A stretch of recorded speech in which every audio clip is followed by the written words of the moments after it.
So we've got an international pandemic sweeping through, and schools are closed everywhere. And if you are one of the thousands of parents who find yourself accidentally homeschooling, you may be thinking, what in the world am I going to do?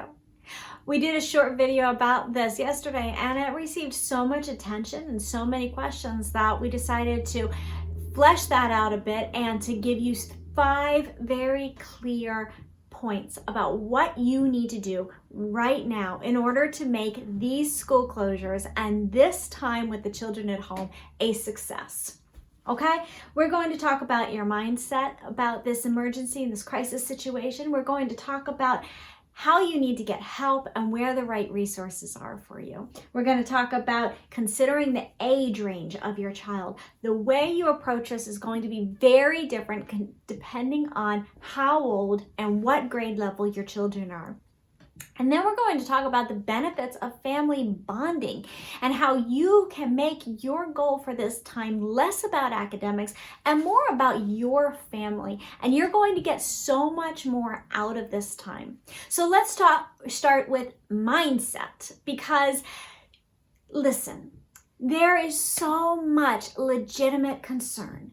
Even this morning, I had my 6-year-old at the doctor's today and having her tested for the virus. Thank goodness she only has the flu.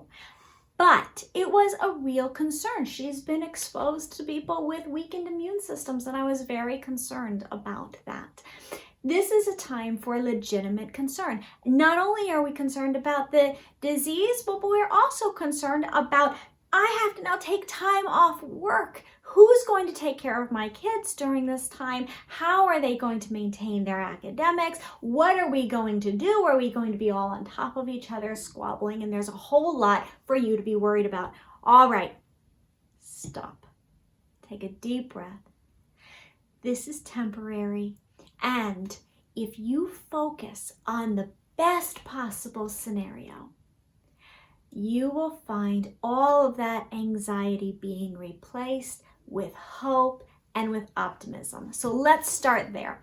Your children will reflect back at you your emotional feelings about the situation. So if you are feeling anxious, if you are feeling worried, they are going to reflect it back at you in the form of discipline issues, in the form of tantrums, in the form of tears and sleeplessness and things that you do not want. Besides that, worry is meant to help you solve a problem and get out of a bad situation. You don't have any control over this situation, and so you can't get out of it, and so therefore there's nothing you can do about it, and your worry is useless. Worry and anxiety drives down your immune system. And if your immune system is down, you're more prone to all those negative things that you're worried about actually happening. So we're first going to manage our mind. We're going to think about the best possible thing that can come out of this situation. Okay? So what is the best possible situation? It's different for every family. So think about it. Get it in your mind.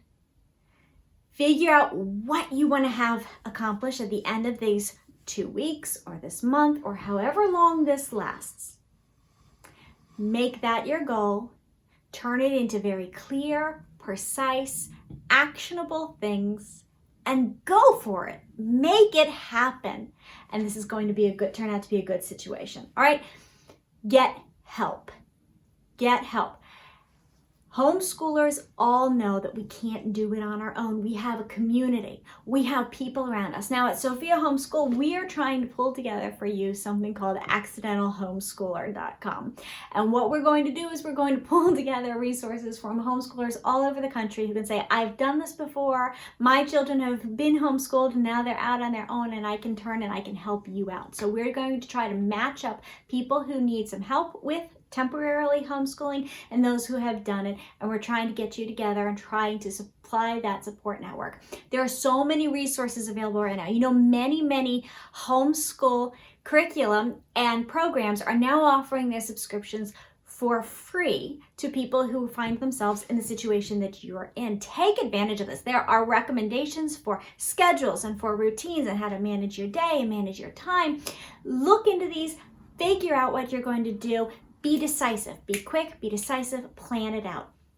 Be very, very clear about your expectations for your children, okay?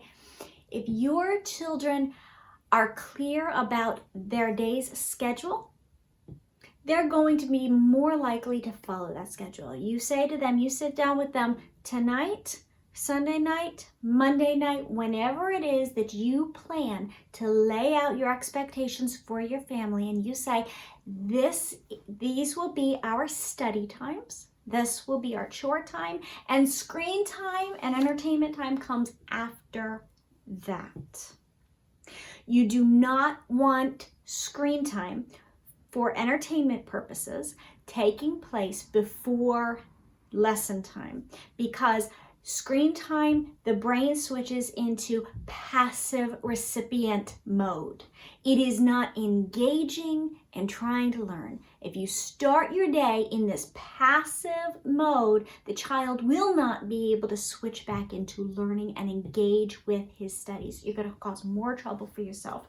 If your child is of a certain age, in high school or middle school, and your school has switched their studies to an online method, then they have things that they have to keep up with. They have tests they need to take, they have assignments they need to submit, and those plans are out of your schedule. They are in high school, they have AP lessons they're trying to keep up with, and they have credits they're trying to earn. So this is not a holiday. They have to stay on top of their studies, and you have to enforce that discipline.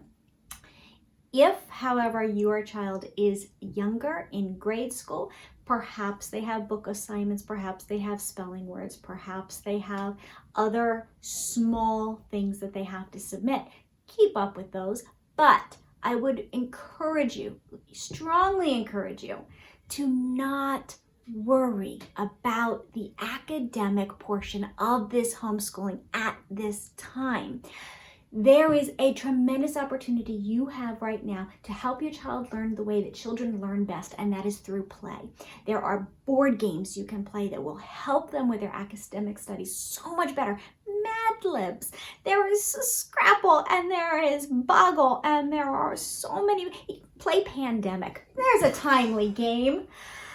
Play strategy games. Get outside, it's spring. Identify plants, identify bugs, identify birds. Get out there, enjoy it. You do not have to be interacting with the public to do things like this. Do it in your own backyard and enjoy them. Enjoy them, bond with them. And I don't care what age your child is. Engage in a conversation about the coronavirus.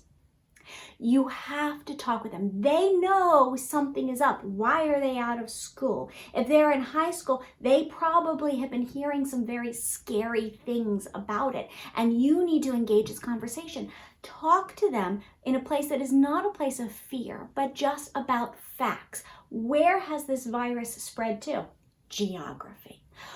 How have different nations dealt with it? Civics.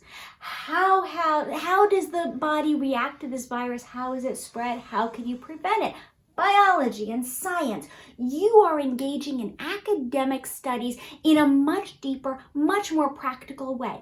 Okay, how do you deal with the crisis? How do you deal with emergency situations? Now you're learning real practical life skills, and you've opened up a door for your children to talk about very deep level things, and they're going to come to you now when they have other questions, when they're hearing things about other topics out there, and they want to come to you for answer. This is a golden, beautiful opportunity for you and for your family. Now let's talk about family time. This is the last thing that we're going to talk about.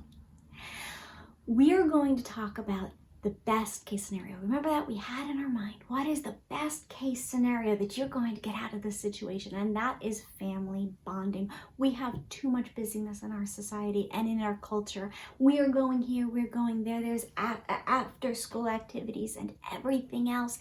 And this is a time for you to have family dinners. Pick a novel that your family is going to read together in these 2 weeks. 1 month, however long you have that you're out of school, every evening you're going to sit down together and you're going to read through a family novel. You're going to play board games. You might engage in online video games together as a community, not as an isolation thing, but as a family, you're going to play these games together.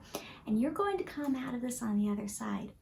And I bet if you follow these 5 tips, you might just find that homeschooling suits your family for the future. And if that happens, take the summer to prepare properly and enter the next school year as a homeschool family, prepared and ready to do it right.